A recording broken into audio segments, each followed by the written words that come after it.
Hello students, this is Archana Munjal teaching you food nutrition and dietetics as per CBSE syllabus.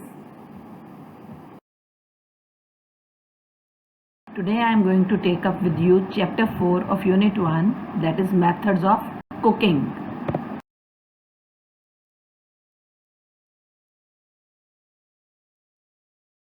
इस chapter में हम different cooking methods के बारे में पढ़ेंगे और ये भी समझेंगे कि इन कुकिंग मेथड्स का फूड की न्यूट्रिटिव वैल्यू के ऊपर क्या असर पड़ता है।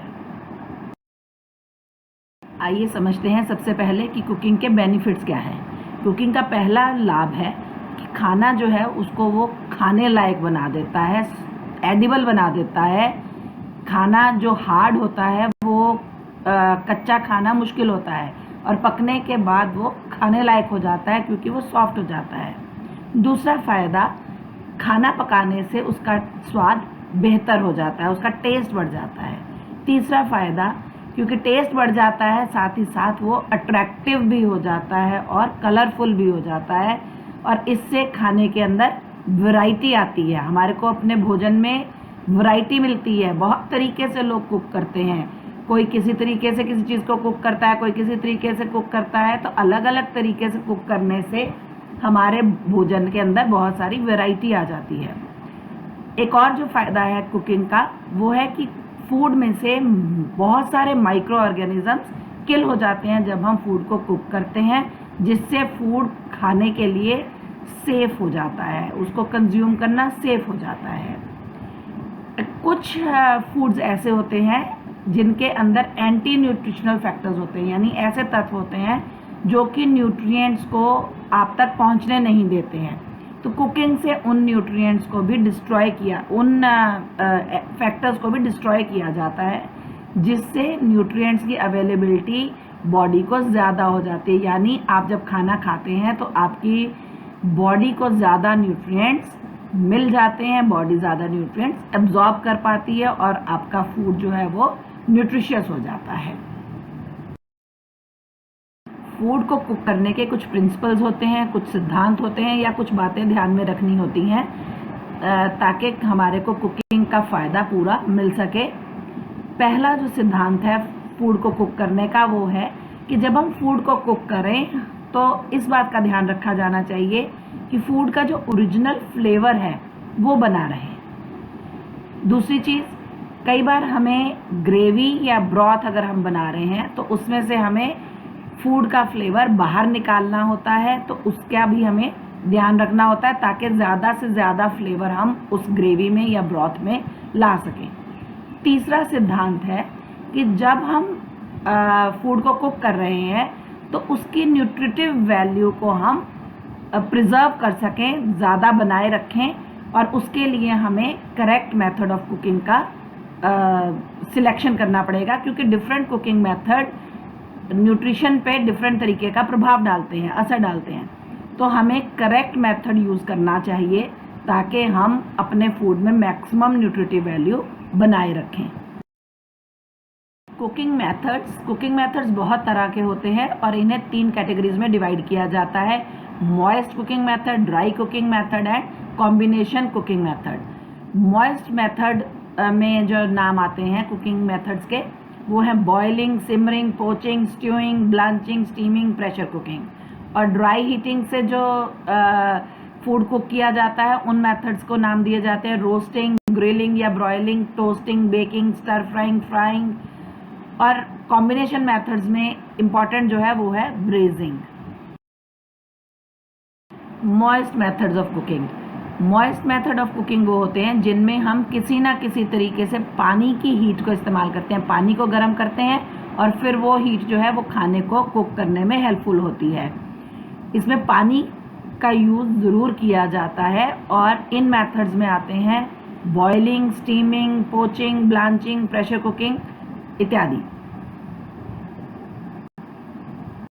ड्राई हीट कुकिंग मेथड्स, जैसे कि इसके ड्राई हीट कुकिंग मेथड के नाम से ही समझ आती है कि इसमें ये जो मेथड है ये ड्राई है, इसमें किसी भी तरह के लिक्विड का प्रयोग नहीं किया जाता है, इसमें कोई मॉइस्चर नहीं बनती, कोई स्टीम नहीं बनता है, कोई भी लिक्विड का इस्तेमाल इसमें नहीं किया जाता है।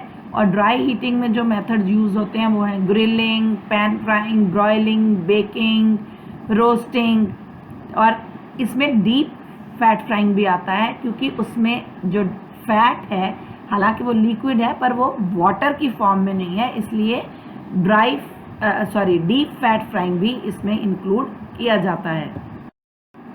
कॉम्बिनेशन कुकिंग के अंदर वो मेथड्स आते हैं जिनमें ड्राई मेथड भी यूज़ होते हैं और मॉइस्ट हीट मेथड भी, यानी दोनों तरह के मेथड्स, ड्राई एंड मॉइस्ट दोनों तरह के मेथड को यूज़ किया जाता है। कुछ देर के लिए मॉइस्ट कुकिंग होती है और कुछ देर के लिए ड्राई कुकिंग का कोई मेथड यूज़ किया जाता है।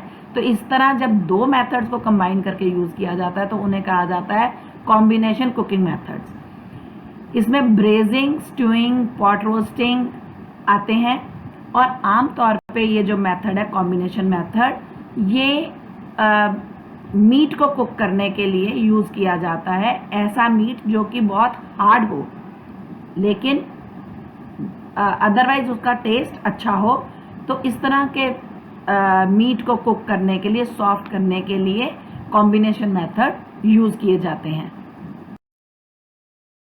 आपकी बुक में कुछ इम्पॉर्टेंट कुकिंग मेथड्स के बारे में ही एक्सप्लेन किया गया है, जिनमें से पहला मेथड है बॉइलिंग। बॉइलिंग एक मॉइस्ट कुकिंग मेथड है जिसमें फूड को बॉइलिंग वाटर के अंदर 100 डिग्री सेंटीग्रेड पर रखा जाता है। वाटर का बॉइलिंग टेम्परेचर जो है वो है 100 डिग्री सेंटीग्रेड।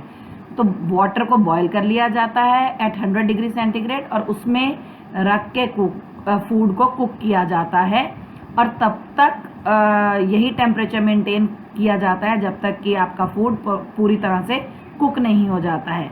इस मेथड से पकाई जाने वाली चीज़ें हैं राइस, पल्सेस, पोटैटोज। इन्हें कुक करने के लिए बॉइलिंग मेथड का इस्तेमाल किया जाता है। बॉइलिंग मेथड के कुछ एडवांटेजेस हैं और कुछ डिसएडवांटेजेस हैं। पहले हम बात करेंगे एडवांटेजेस की। बॉइलिंग मेथड सबसे आसान मेथड है, सिंपलेस्ट मेथड ऑफ कुकिंग है। इसमें जो फूड है उसकी कुकिंग यूनिफॉर्म होती है, सब तरह से फूड एक सा पकता है, और जो प्रोटीन है फूड का वो उसकी कॉम्पोजिशन बदल जाती है, वो उसकी नेचर बदल जाती है। हार्ड प्रोटीन जो है वो सॉफ्ट हो जाता है और उसका फ़ायदा भी पूरी तरह से फूड के अंदर आ जाता है। यानी आपके फूड में अगर कोई हार्ड प्रोटीन है और कुक होने के बाद उसका आपको पूरा फ़ायदा मिल सकता है।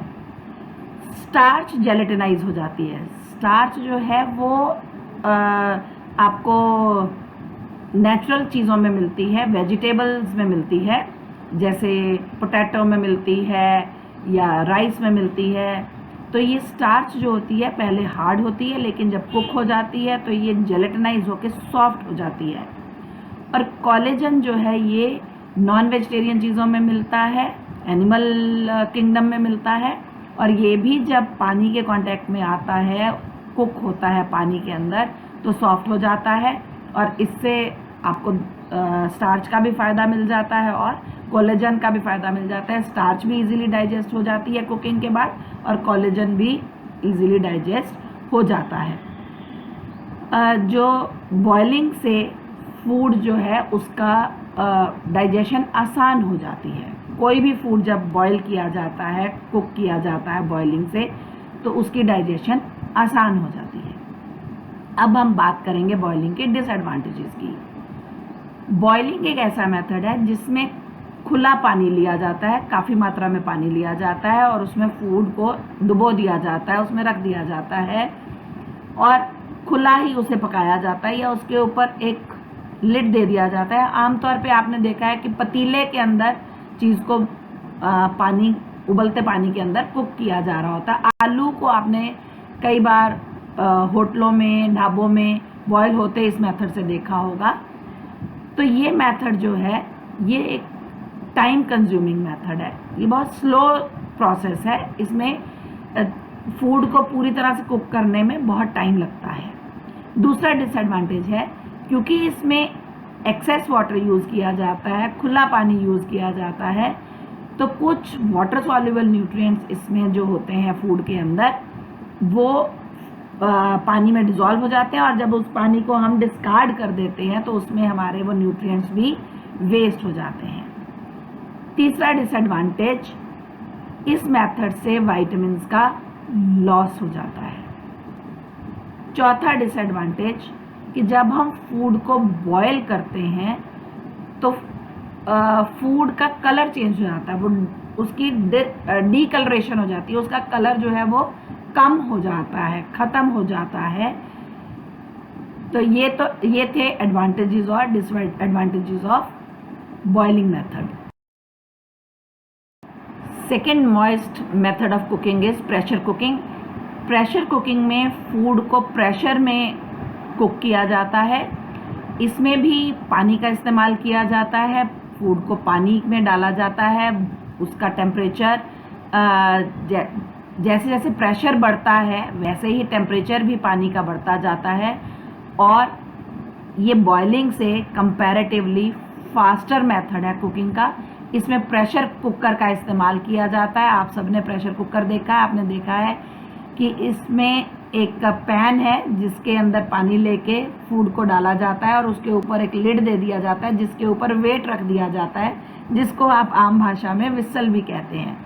और जब ये वेट रख दिया जाता है तो जो पानी जब गर्म होता है तो उसका प्रेशर बनता है, और प्रेशर बनने से फूड जल्दी से कुक हो जाता है। ये प्रेशर कुकिंग भी एक तरह से स्टीमिंग से मिलती जुलता मेथड है। इस मेथड में प्रेशर बनता है, लेकिन स्टीमिंग मेथड में प्रेशर नहीं बनता है। प्रेशर के कारण टेम्परेचर बढ़ने से कुकिंग टाइम इसमें कम लगता है। Now we come to advantages and disadvantages of pressure cooking. हम पहले बात करेंगे एडवांटेजेस की। पहला एडवांटेज जो है वो है कुकिंग टाइम कम लगता है। ये फास्ट मेथड है, इसमें फूड को पूरी तरह से कुक करने में समय कम लगता है, और क्योंकि समय कम लगता है इसलिए फ्यूल की एफिशिएंसी भी बढ़ जाती है, यानी आपका जो ईंधन है वो कम खर्च होता है। तीसरा इसका लाभ ये है कि इस मेथड से कुक करने में न्यूट्रिएंट्स का लॉस कम होता है, क्योंकि एक पूरी तरह से बंद पैन के अंदर, जिसको हम प्रेशर कुकर बोलते हैं, उसके अंदर फूड कुक होता है, तो वहाँ से न्यूट्रिएंट्स मॉइस्चर के साथ उड़कर बाहर नहीं जा पाते हैं, इसलिए न्यूट्रिएंट्स का लॉस कंपैरेटिवली कम होता है। फूड अच्छी तरह से कुक हो जाता है और टेंडर हो जाता है। टेंडर का मतलब है सॉफ्ट हो जाना। तो प्रेशर से जब कुक होता है फूड तो वो सॉफ्ट हो जाता है, और जो फूड का फ्लेवर है, अरोमा है, उसकी जो खुशबू है वो फूड के अंदर ही रहती है, उसका भी लॉस कम होता है। अब हम बात करेंगे प्रेशर कुकिंग के डिसएडवांटेज की। जब हम फूड को प्रेशर कुक कर रहे होते हैं, अगर हम ज़्यादा टाइम उसको कुक करते रहें, कई बार हम कुछ चीज़ों को कुक करते हुए गैस के ऊपर रख के भूल जाते हैं, थोड़ा ज़्यादा टाइम हो जाता है कुकिंग में, बंद करना भूल गए तो इस तरह से जब वो लंबे समय तक प्रेशर कुक होता है फूड तो वो ज़्यादा सॉफ्ट हो जाता है और सॉगी हो जाता है। और कई बार हम ऐसा भी करते हैं कि हम एक या दो या तीन चीज़ों को इकट्ठा प्रेशर कुकर के अंदर रख देते हैं कुक होने के लिए। कई बार ऐसा किया जाता है कि आलू रखे आपने, साथ में ही कोई और चीज़ भी आपने जो हार्ड है, शकरकंदी है मान लो, वो रख दी, दोनों इकट्ठे रख दिए प्रेशर कुकिंग के लिए। तो इस तरह जब हम दो चीज़ों को एक साथ रख देते हैं कुक होने के लिए तो उनका जो फ्लेवर है वो मिक्स हो जाता है और फूड का इंडिविजुअल फ्लेवर कहीं ख़त्म हो जाता है। Next moist method of cooking है स्टीमिंग। स्टीमिंग में हम पानी का इस्तेमाल करते हैं, लेकिन फूड को डायरेक्टली पानी के अंदर नहीं डाल के कुक करते। इसमें पानी को गर्म किया जाता है और पानी से प्रोड्यूस होने वाली जो भाप है या स्टीम है उसके द्वारा कुकिंग की जाती है। इसमें जो फूड है उसके सब तरफ स्टीम उसको घेर लेती है, स्टीम सब तरफ आ जाती है, और जो स्टीम की हीट है उसके द्वारा फूड कुक होता है। अब स्टीमिंग जो है वो दो तरह की होती है, dry steaming and wet steaming. Wet steaming वो स्टीमिंग है जिसमें कि आपने पानी गर्म किया और उसके ऊपर कोई छलनी रख दी और जो फूड आपने कुक करना है वो उस छलनी में रख दिया, तो हीट टच करेगी थ्रू छलनी फूड को। जैसे आप ढोकला बनाते हैं, इडली बनाते हैं, तो ये दोनों चीज़ें जो हैं वो वेट स्टीमिंग के द्वारा बनाई जाती हैं। स्टीम का डायरेक्ट कांटेक्ट होता है फूड के साथ। लेकिन दूसरी तरह की जो स्टीमिंग है वो है ड्राई स्टीमिंग। इसमें आप एक किसी बर्तन के अंदर पानी ले लेते हैं, पानी गर्म होता है और जिस फूड को आपने कुक करना है वो दूसरे बर्तन में पहले बर्तन के ऊपर रखकर कुक किया जाता है। इसमें कोई छेद नहीं होते हैं। आपने एक पतीला लिया, उसमें पानी रखा और दूसरा एक कोई आपने डोंगा ले लिया या कोई छोटा पतीला ले लिया और उसमें आपने फूड को कुक करने के लिए रखा। पर इस बात का ध्यान रखा जाता है कि वो जो ऊपर वाला बर्तन है वो पानी के साथ टच ना करे। तो स्टीम जो बनेगी वो बर्तन को गर्म करेगी, दूसरे वाले बर्तन को, और उससे फूड कुक होगा। इस तरह की मेथड से सॉसेस बनाई जाती हैं, कस्टर्ड बनाया जाता है। आपने चॉकलेट सॉस देखी है, आप वनीला आइसक्रीम के ऊपर कई बार चॉकलेट सॉस डाल के खाते हैं, तो वो जो चॉकलेट सॉस बनाई जाती है वो भी इसी तरह के मेथड से बनाई जाती है। और इस तरह के मेथड को आमतौर पर डबल बॉयलर मेथड भी कहा जाता है, जिसमें एक बर्तन में पानी लिया गया और उसके ऊपर दूसरा बर्तन रखा गया और वो बर्तन हीट से गर्म हो रहा है और उसमें रखी हुई चीज़ उसी हीट से कुक हो रही है। तो ऐसे मेथड को बोला जाता है double boiler method. Advantages of steaming. Steaming method का एडवांटेज ये है कि इसमें खाने को आपको बार बार चलाना नहीं पड़ता है, बार बार उसको हिलाने की ज़रूरत नहीं पड़ती है। दूसरा एडवांटेज ये है कि इस तरह से पके खाने की न्यूट्रिटिव वैल्यू बनी रहती है, न्यूट्रिशन का लॉस कम होता है, कुकिंग का टाइम कम लगता है इसमें, और जो स्टीम्ड फूड है उसका फ्लेवर बना रहता है, खाने के अंदर ही रहता है। इसके कुछ डिसएडवांटेजेस भी हैं। पहला डिसएडवांटेज है कि इस तरह से जब हम फूड को पकाते हैं तो हमें कुछ खास बर्तनों की ज़रूरत पड़ती है जिसमें से स्टीम खाने तक पहुंच सके। स्टीमर जिन्हें बोला जाता है उनकी ज़रूरत पड़ती है। जैसे ढोकला बनाने के लिए ढोकला कुकर की ज़रूरत पड़ती है, इडली बनाने के लिए इडली के सांचे की ज़रूरत पड़ती है। तो इनके इस तरह से फूड को पकाने के लिए कुछ खास बर्तनों की ज़रूरत पड़ती है। और दूसरा डिसएडवांटेज ये है कि जब हम स्टीमिंग से फूड को पकाते हैं तो हर तरह के फूड को हम उससे कुक नहीं कर सकते हैं। कुछ ही फूड ऐसे होते हैं जिन्हें हम स्टीमिंग के द्वारा पका पाते हैं। Next method is poaching, which is again a moist method. इस मेथड में आमतौर पे एग्स को एग्स को पोच किया जाता है, एग्स को कुक किया जाता है पोचिंग के द्वारा। और इसमें भी पानी यूज़ किया जाता है, लेकिन बॉइलिंग और पोचिंग में थोड़ा अंतर होता है। बॉइलिंग में वाटर का टेम्परेचर 100 डिग्री सेंटीग्रेड होता है, लेकिन पोचिंग में वाटर को 80 to 85 डिग्री सेंटीग्रेड तक गर्म किया जाता है और उसमें फूड को कुक किया जाता है, तो उसे कहा जाता है पोचिंग मेथड। बॉइलिंग मेथड में ज़्यादा पानी यूज़ होता है, पोचिंग मेथड में कम पानी का इस्तेमाल किया जाता है। फिश और फ्रूट को भी पोच किया जा सकता है, लेकिन आमतौर पर जो पोचिंग से कुक होने वाली चीज़ है वो है एग्स। पोचिंग के एडवांटेजेस में पहला एडवांटेज है कि ये बॉइलिंग से ज़्यादा क्विक मेथड है, क्योंकि बॉइलिंग में ज़्यादा पानी का इस्तेमाल किया जाता है, इसमें मिनिमम पानी का इस्तेमाल किया, या कोई भी liquid for that matter use कर सकते हैं आप, ज़रूरी नहीं पानी ही करना है। आप विनेगर यूज़ कर सकते हैं, आप वाइन यूज़ कर सकते हैं, कोई भी लिक्विड यूज़ किया जा सकता है फूड को कुक करने के लिए। तो क्योंकि इसमें कम लिक्विड का इस्तेमाल होता है इसलिए ये मेथड क्विक है। दूसरा इसका फ़ायदा ये है कि इसमें कोई भी फैट ऐड करने की ज़रूरत नहीं पड़ती है। हम इसमें कोई किसी भी तरह का घी, तेल कुछ नहीं डालते हैं। इसलिए जो लोग लो फैट डाइट लेना चाहते हैं उन्हें इस मेथड से कुकिंग करना ज़्यादा फ़ायदेमंद रहता है। जो फूड पोंछ करके कुक किया जाता है वो आसानी से डाइजेस्ट हो जाता है, वो बेटर डाइजेस्टेबल होता है। अब इसके डिसएडवांटेजेस की बात करते हैं। इसका जो डिसएडवांटेज है, क्योंकि इसमें लिक्विड यूज़ होता है और वो लिक्विड थोड़ा एक्स्ट्रा ही होता है, पूरा का पूरा फूड के अंदर एब्जॉर्ब नहीं हो जाता है, डिस्कार्ड किया जाता है उसको। तो उस लिक्विड में वाटर सॉल्युबल न्यूट्रिएंट्स जो हैं वो उसके अंदर घुल जाते हैं और उसमें वो वेस्ट चले जाते हैं कई बार।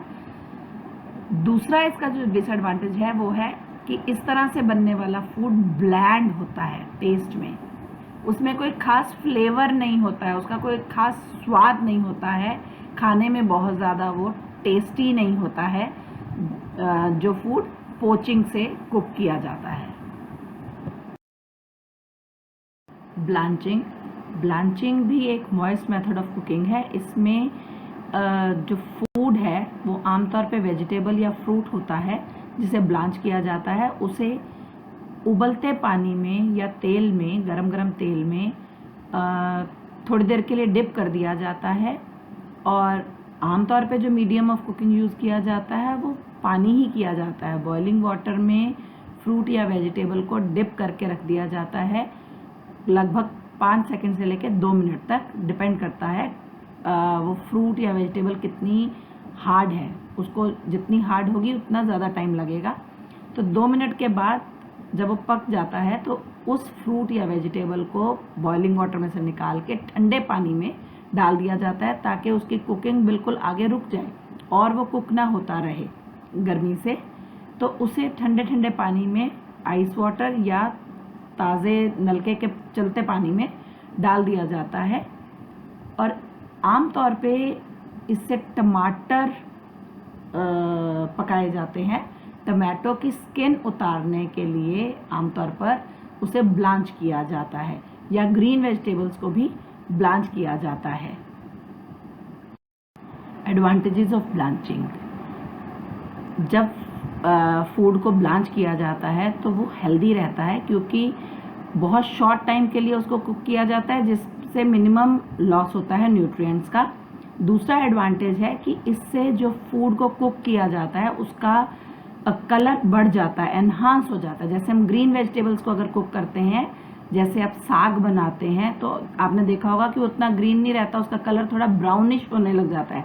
लेकिन जब आप किसी रेस्टोरेंट में, ढाबे में पालक खाते हैं तो वो बहुत ज़्यादा ग्रीन होती है। उसका कारण यही है कि जब वो लोग बनाते हैं पालक को तो उसे पहले ब्लांच कर लेते हैं, उसे ज़्यादा देर के लिए कुक नहीं करते हैं, शॉर्ट टाइम के लिए सिर्फ ब्लांच करते हैं जिससे उसका कलर अच्छा ग्रीन रहता है। तो वेजिटेबल्स का कलर मेंटेन करने के लिए या कलर को बढ़ाने के लिए ब्लांचिंग का इस्तेमाल किया जाता है। इसके अलावा जब हमने पील उतारनी होती है, किसी चीज़ का छिलका उतारना होता है और उस चीज़ को पूरा पकाना नहीं होता बहुत ज़्यादा, तब भी ये ब्लांचिंग का मेथड इस्तेमाल किया जाता है। ब्लांचिंग से बैक्टीरिया भी या माइक्रो ऑर्गेनिज्म भी नष्ट हो जाते हैं जिससे फूड की शेल्फ लाइफ बढ़ती है। जब चीज़ों को प्रिजर्व किया जाता है, ज़्यादा लंबे समय तक अगर रखना होता है, जैसे आप फ्रोज़न पीस देखते हो या फ्रोज़न वेजिटेबल्स देखते हो, तो उन्हें भी फ्रीज़ करने से पहले ब्लांच किया जाता है ताकि उनमें जो माइक्रो ऑर्गेनिज्म हों, जो बैक्टीरिया हों, वो नष्ट हो जाएं और ताकि उनकी शेल्फ लाइफ बढ़ सके। इसके डिसएडवांटेजेस भी हैं। ब्लांचिंग से हर फूड को नहीं पकाया जा सकता और ब्लांचिंग के साथ साथ कोई और कुकिंग मेथड भी इस्तेमाल करना पड़ता है ताकि डिश को हम अच्छी तरह से पका सकें और उसको एक फाइनल रूप दे सकें। और अगर हम जिस पानी में उसको ब्लांच किया गया उस पानी को फेंक दें तो न्यूट्रिएंट्स का भी लॉस होता है। Now we come to toasting. Toasting dry cooking method है। इसमें फूड को ड्राई हीट के कांटेक्ट में लाया जाता है, एक्सपोज किया जाता है, जिससे फूड ब्राउन हो जाता है। आप सब ने टोस्टर देखे हैं और आमतौर पे टोस्टिंग से ब्रेड को टोस्ट किया जाता है, ब्रेड स्लाइसेस को टोस्ट किया जाता है। इसमें 2 रॉड्स होती हैं, 2 ग्रिल्स होती हैं, जिनके बीच में फूड को डाल दिया जाता है और दोनों की हीट से दोनों तरफ से फूड ब्राउन हो जाता है और इस मेथड को बोला जाता है टोस्टिंग। टोस्टिंग का एडवांटेज है कि ये क्विक और इजी मेथड है। इससे फूड का कलर, फ्लेवर और टेक्सचर भी इम्प्रूव हो जाता है। आपने टोस्ट हुई ब्रेड सबने देखी होगी, उसका कलर कितना सुंदर ब्राउन हो जाता है और जब ब्रेड टोस्ट हो रही होती है तो उसकी एक खास फ्लेवर आता है, खुशबू आती है, पता चल जाता है दूर से ही कि ब्रेड टोस्ट हो रही है, तो उसका फ्लेवर भी बढ़ जाता है और टेक्सचर भी फूड का इम्प्रूव हो जाता है। लेकिन इसके डिसएडवांटेज ये हैं कि ये ऐसा मेथड है जिसमें हर टाइम ध्यान रखना पड़ता है फूड कुक होते हुए। अगर थोड़ी सा तुम्हारा ध्यान इधर उधर होगा तो चीज़ जो है वो जल भी सकती है। अगर आप ब्रेड को टोस्टर में डाल के भूल जाएं और ऑटोमेटिक ना हो तो वो ब्रेड आपकी जल सकती है। दूसरा डिसएडवांटेज ये है कि जब हम फूड को टोस्ट करते हैं तो उसमें जो अमाइनो एसिड्स होते हैं, प्रोटीन्स होते हैं, उनका लॉस हो जाता है, तो इसलिए हमें प्रोटीन का भी पूरा बेनिफिट नहीं मिल पाता है। Now we come to baking. Baking भी एक ड्राई मेथड ऑफ कुकिंग है। इसमें भी हॉट एयर के द्वारा फूड को कुक किया जाता है। जब हम फूड को इस मेथड से कुक कर रहे होते हैं तो जो फूड के अंदर मॉइस्चर होती है उसकी अपनी या उसके इंग्रेडिएंट्स की, उससे स्टीम प्रोड्यूस होती है और वो ड्राई हॉट एयर के साथ कंबाइन हो जाती है, जिससे फूड सॉफ्ट हो जाता है और फूल जाता है। आमतौर पे इस मेथड से बनने वाली चीज़ें होती हैं cake, custard, bread, biscuit, pizza. तो जब हम चीज़ों को बेक करते हैं तो आमतौर पे उन्हें ऐसी कंडीशन में शुरू करते हैं जब उनकी कोई अपनी स्ट्रक्चर नहीं होती है। वो या तो बैटर की फॉर्म में होते हैं या डो की फॉर्म में होते हैं, और जब वो बेक हो जाते हैं तो उन्हें एक स्ट्रक्चर मिल जाती है, उनकी एक ठोस संरचना बन जाती है। और इसके अलावा वेजिटेबल्स को भी बेक किया जाता है। बेकिंग से फूड का टेक्सचर और फ्लेवर इम्प्रूव हो जाता है, फूड सॉफ्ट हो जाता है, उसका टेक्सचर इम्प्रूव हो जाता है।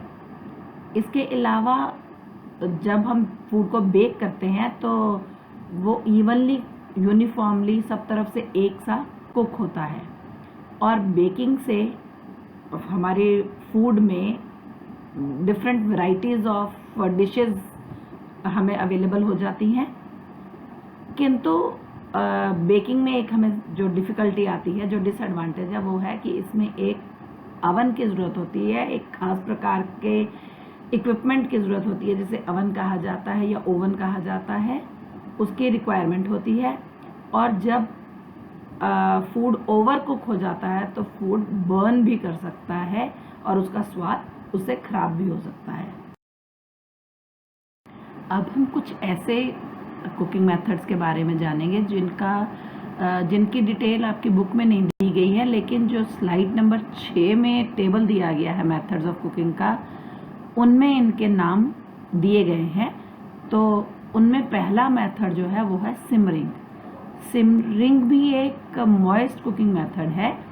इसमें भी गरम लिक्विड के अंदर फूड को पकाया जाता है, लेकिन ध्यान देने वाली बात यह है मॉइस्ट मेथड्स में कि इनके टेम्परेचर्स में डिफरेंस होता है। जैसे बॉइलिंग मेथड जो है उसमें वाटर का टेम्परेचर जो है बॉइलिंग टेम्परेचर तक होता है, यानी 100 डिग्री सेंटीग्रेड तक होता है। लेकिन पोचिंग में वाटर का जो टेम्परेचर होता है वो 80 to 85 डिग्री सेंटीग्रेड होता है। लेकिन सिमरिंग में ये टेम्परेचर जो है वो बॉइलिंग मेथड से कम, यानी 100 डिग्री सेंटीग्रेड से कम और पोचिंग के टेम्परेचर से ज़्यादा होता है, यानी 85 डिग्रीज सेंटीग्रेड से ज़्यादा होता है। अर्थात इसमें टेम्परेचर जो होगा वो 85 डिग्री सेंटीग्रेड से लेके 100 डिग्री सेंटीग्रेड के बीच में होगा। तो जब इस मेथड से फूड को पकाया जाए, इस टेम्परेचर पर किसी लिक्विड की प्रेजेंस में फूड को पकाया जाए, तो उस मेथड को बोलेंगे सिमरिंग। अब सिमरिंग के एडवांटेजेस ये हैं कि आमतौर पे ये मेथड जो है वो मीट्स को पकाने में यूज़ होता है, मीट को सॉफ्ट करता है, ये पहला एडवांटेज है। दूसरा, जब जो मीट के पीसेस, जब मीट आपको सस्ता मिल रहा हो, जो पीसेस ज़्यादा महंगे ना होते हों, जो बहुत हार्ड होते हैं जिसकी वजह से उनकी प्राइस कम होती है, उन मीट्स के पीसेस को भी ज़्यादा टेस्टी बना देता है। इसका डिसएडवांटेज ये है कि ये टाइम कंज्यूमिंग मेथड है एज़ कम्पेयर टू बॉइलिंग, और क्योंकि बॉइलिंग में टेम्परेचर ज़्यादा है वाटर का, तो उसमें फूड जल्दी कुक हो जाएगा, और इसमें टेम्परेचर कम है इसलिए फूड धीरे धीरे कुक होगा, तो ज़्यादा टाइम लेगा। और एक्सेसिव अगर सिमरिंग कर दी जाए, ज़्यादा लंबे समय तक अगर फूड को पकाया जाए इस मेथड के द्वारा, तो न्यूट्रिएंट्स का लॉस हो जाता है। Next method is stewing. Stewing भी एक मॉइस्ट कुकिंग मेथड है। स्ट्यूइंग एक लॉन्ग और स्लो कुकिंग मेथड है जिसमें फूड को पीसेस में काटा जाता है और मिनिमम अमाउंट ऑफ लिक्विड, वो लिक्विड पानी हो सकता है, स्टॉक हो सकता है, सॉस हो सकती है, या मिल्क हो सकता है, या कोई वाइन हो सकती है, उसमें कुक किया जाता है। और जब वो फूड कुक हो जाता है तो लिक्विड और जो फूड है दोनों को एक साथ सर्व किया जाता है। जैसे आप समझ सकते हैं, जैसे ग्रेवी वाली सब्जी होती है जिसमें फूड भी होता है और लिक्विड भी होता है। धीरे धीरे इसको कुक किया जाता है। पहले एक बार बॉयल आ जाता है, उसके बाद उसको गैस को सिम कर दिया जाता है और धीरे धीरे उसको पकने दिया जाता है। इस मेथड के एडवांटेज ये हैं कि क्योंकि इसमें कोई ऑयल नहीं यूज़ होता है, किसी तरह का फैट नहीं यूज़ होता है, या तो बिल्कुल भी, या अगर यूज़ किया जाता है तो बहुत थोड़ा, ना के बराबर ही किया जाता है, तो ये हेल्दी कुकिंग मानी जाती है। इसके अलावा जो हमारा फूड है वो सॉफ्ट हो जाता है, और सॉफ्ट होने से डाइजेस्टिबल भी हो जाता है, आसानी से पच भी जाता है। लेकिन पकने के बाद भी ऐसा नहीं होता कि वो टूट जाए, बिखर जाए, या उसकी शेप चेंज हो जाए, अपनी डिश शेप नहीं होता है वो फूड। डिसएडवांटेज इसका ये है कि ये प्रोसेस लंबा है, स्लो है, और क्योंकि ये स्लो है और ज़्यादा टाइम लगता है, इसलिए इसमें जो ईंधन है, जो फ्यूल है, वो ज़्यादा लगता है। Now we come to roasting. Roasting एक ड्राई हीट मेथड है जिसमें फूड को कुक करने के लिए 150 डिग्री सेंटीग्रेड पर ड्राई हीट की मदद से कुक किया जाता है। और जब हमने रोस्ट करना होता है फूड को, तो या तो उसको गरम तवे पे डाल दिया जाता है, या गरम कढ़ाई में डाला जा सकता है, या रेत में उसको भूना जा सकता है। रोस्टिंग को हिंदी में भूनना भी कहते हैं। या कई बार डायरेक्ट आग के ऊपर भी उसको भूना जाता है और उसके द्वारा उसे पकाया जाता है। आप सबने भट्टी में मूंगफली भूनते देखी है, या चने भूनते हुए देखे हैं काले, या घरों में आपने मसालों को पीसने से पहले भूनते हुए देखा है। जीरे को भून के पीसा जाता है, या गरम मसाला भूनना होता है तो मसालों को पहले रोस्ट कर लिया जाता है तवे या कढ़ाई के ऊपर, फिर पीसा जाता है। इस मेथड के एडवांटेजेस हैं कि इससे जो फूड है वो ज़्यादा टेस्टी हो जाता है, उसका एक अपना फ्लेवर भी आ जाता है बीच में। इससे फूड की जो अपीयरेंस है, जो शक्ल है, फ्लेवर और टेक्सचर इम्प्रूव हो जाता है। और जब हम चीज़ों को पहले रोस्ट कर लेते हैं, जैसे स्पाइसेस को रोस्ट कर लेते हैं, तो आसानी से उनका पाउडर बनाया जा सकता है, उन्हें पीसा जा सकता है। लेकिन इसके डिसएडवांटेजेस में पहला डिसएडवांटेज ये है कि ये कंपैरेटिवली स्लो मेथड है, और कई बार रोस्ट करके जो फूड है वो ज़्यादा ड्राई हो जाता है, क्योंकि जब रोस्ट करते हैं तो इसमें से मॉइस्चर उड़ती है, तो ज़्यादा ड्राई हो जाता है। और जैसे आप रोस्टेड चिकन खाते हैं तो उसमें से उसका जो मॉइस्चर है वो उड़ जाती है, और अगर ज़्यादा देर के लिए रोस्ट हो जाए तो कई बार वो ज़्यादा ड्राई हो जाता है, जिसकी वजह से उसे चटनी या सॉस के साथ सर्व करना पड़ता है। और ज़्यादा लंबे समय के लिए अगर फूड को रोस्ट कर दिया जाए, खास करके चिकन वगैरह को, तो उसमें जो प्रोटीन्स हैं वो डीनेचर हो जाते हैं, उनका जो क्वालिटी है वो बदल जाती है और वो हमारी बॉडी को अवेलेबल नहीं हो पाते, अर्थात जो प्रोटीन होता है वो नष्ट हो जाता है और उसका फ़ायदा हमारी बॉडी को नहीं मिल पाता है। Next we come to grilling और ब्रॉयलिंग। ग्रिलिंग और ब्रॉयलिंग ऑलमोस्ट एक से ही मेथड्स हैं कुकिंग के, और दोनों ही ड्राई कुकिंग के मेथड हैं। इनमें डिफरेंस ये है दोनों में कि जब हम ग्रिलिंग करते हैं तो हीट का जो सोर्स होता है वो फूड के नीचे होता है, नीचे से उसको हीट लगती है। जैसे बारबेक्यू जब हम करते हैं तो नीचे से हीट लगती है, लेकिन जब हम ब्रॉयलिंग करते हैं तो ब्रॉयलिंग अवन में की जाती है और इसमें हीट का सोर्स ऊपर से होता है, यानी जो हीटिंग एलिमेंट होता है वो फूड के ऊपर होता है, ऊपर से हीट मिलती है इसमें ब्रॉयलिंग में, लेकिन ग्रिलिंग में नीचे से हीट लगती है। और दोनों में ही डायरेक्ट हीट का इस्तेमाल किया जाता है। एडवांटेजेस में इन मेथड से जो मीट या फिश जिसको भी आप ग्रिल या ब्रॉयल कर रहे हैं उसका नेचुरल फैट मेल्ट हो जाता है और हमें एक्स्ट्रा फैट की ज़रूरत नहीं होती है कुकिंग में। दूसरा मेथड है कि मीट में, रेड मीट में खास करके जो सैचुरेटेड फैट होते हैं वो रिड्यूस हो जाते हैं, जिससे कि आर्टरीज पे आपके ज़्यादा नुकसान नहीं पहुंचता है, आपकी आर्टरीज के लिए वो बेटर होता है, यानी आपको ये कोलेस्ट्रॉल की प्रॉब्लम जो होती है वो रिड्यूस हो जाती है इस तरह के ग्रिल्ड या ब्रॉयल्ड मीट खाने से। इसका डिसएडवांटेज ये है कि ये क्योंकि आमतौर पे ये मीट को ग्रिल या ब्रॉयल किया जाता है तो उससे जो प्रोटीन्स हैं वो बहुत ज़्यादा हीट उनको मिलती है और उस हीट के कारण कई तरह के कैंसरस इफेक्ट हो सकते हैं, कैंसर का थ्रेट हो सकता है बॉडी के अंदर। Next method of cooking is stir frying. Stir frying एक ड्राई कुकिंग मेथड है और ये आमतौर पर चाइनीज़ कुकिंग में इस्तेमाल किया जाता है इस मेथड का। इसमें जो फूड है उसको थोड़े से हॉट ऑयल के अंदर फ्राई किया जाता है, साथ साथ उसको चलाते जाते हैं और एक वोक नामक एक गोल तले वाला एक समझो आप डोंगा होता है या कढ़ाई होती है जिसे वोक कहा जाता है, उसमें इस मेथड से फूड बनाया जाता है, स्टर फ्राई किया जाता है फूड को।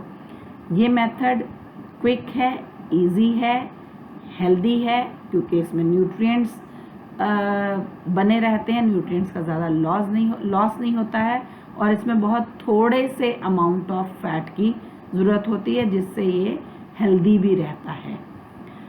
इसके अलावा इसके डिसएडवांटेजेस की अगर बात करें तो इसमें एक स्किल की ज़रूरत होती है जिसमें फूड को आसानी से टॉस किया जा सके, हिलाया जा सके ताकि फूड जो है ख़राब ना हो।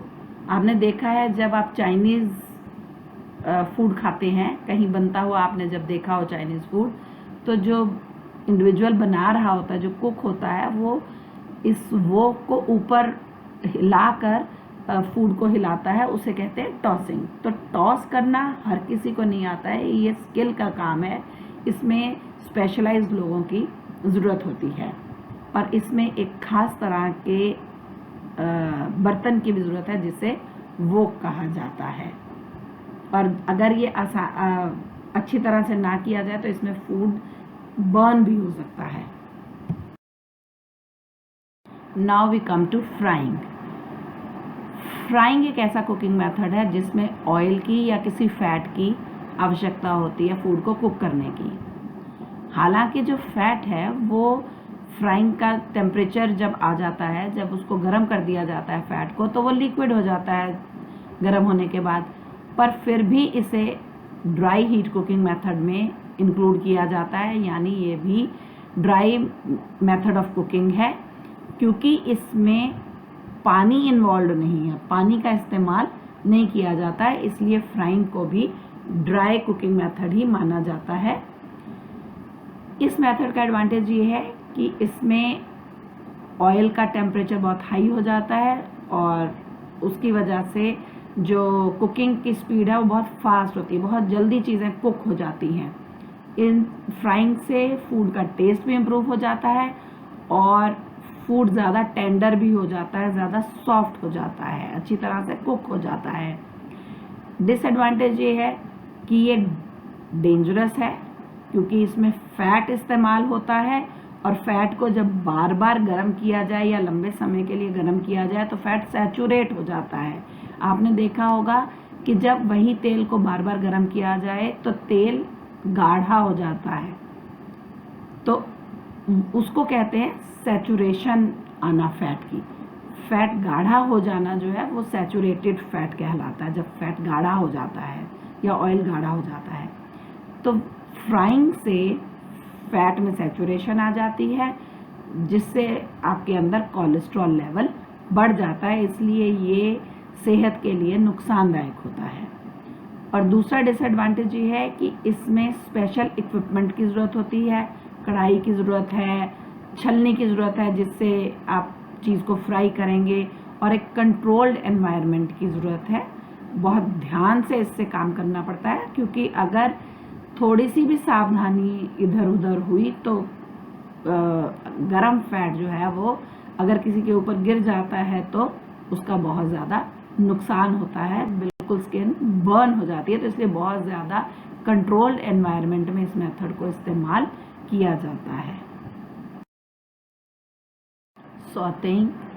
सॉटिंग भी एक ड्राई कुकिंग मेथड है। इसमें बहुत थोड़े अमाउंट में बहुत थोड़ा सा हम ऑयल यूज़ करते हैं किसी बर्तन के अंदर, पैन के अंदर सिर्फ इतना सा ऑयल यूज़ किया जाता है जो ऑयल के बेस को ग्रीस कर दे, और उसमें फूड को डाल के उल्टा पलटा जाता है ताकि सारा फूड जो है वो ऑयल के कांटेक्ट में आ जाए और इवनली कुक हो जाए सारे पीसेस उसके।